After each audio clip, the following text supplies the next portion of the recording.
एक बार एक वैज्ञानिक ने एक टिड्डे को पकड़ा और उसे अपनी आवाज पर छलांग लगाना सिखाया। वैज्ञानिक टिड्डे से कहता, कूदो। टिड्डा उसकी आवाज सुनते ही जोर से छलांग लगा देता। अब वो वैज्ञानिक था तो प्रयोग करना तो बनता ही था। उन्होंने टिड्डे के छलांग पर प्रयोग किया। वैज्ञानिक ने उसकी एक टांग तोड़ दी और फिर बोला, कूदो। अब टिड्डे की छलांग की दूरी कम हो गई।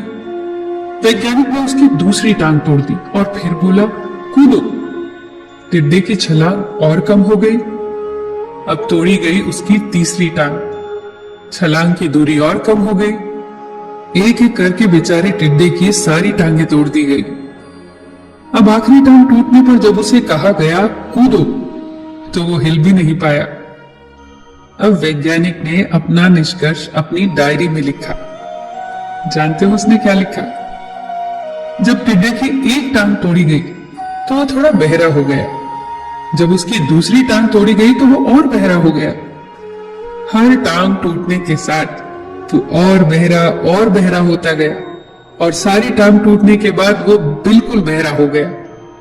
जोर जोर से चिल्लाने का भी उस पर कोई असर नहीं हुआ। वो तो अपनी जगह से हिला तक नहीं।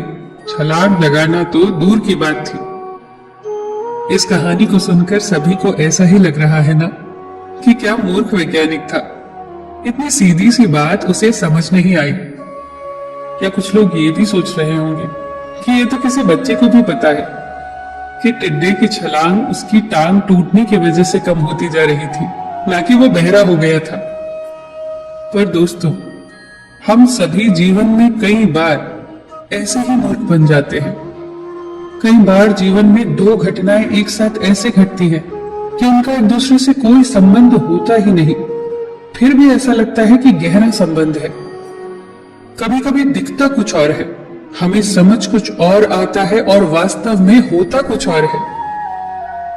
इसीलिए अगर पछताना नहीं है तो जीवन में जल्दबाजी में कोई निर्णय न ले। हमेशा समझबूझ का इस्तेमाल करें, सावधानी बरतें, नतीजे सोच विचार कर ही निकालें। दोस्तों, आपको ये छोटी छोटी कहानियां और उनकी सीख कैसी लग रही है, हमें कमेंट सेक्शन में जरूर बताइएगा। आप अपने सुझाव भी लिखें जिससे हम और बेहतर करने की कोशिश करें। फिर मिलेंगे दोस्तों अगली वीडियो के साथ। तब तक के लिए अपना ख्याल रखना और हमेशा मुस्कुराते रहना।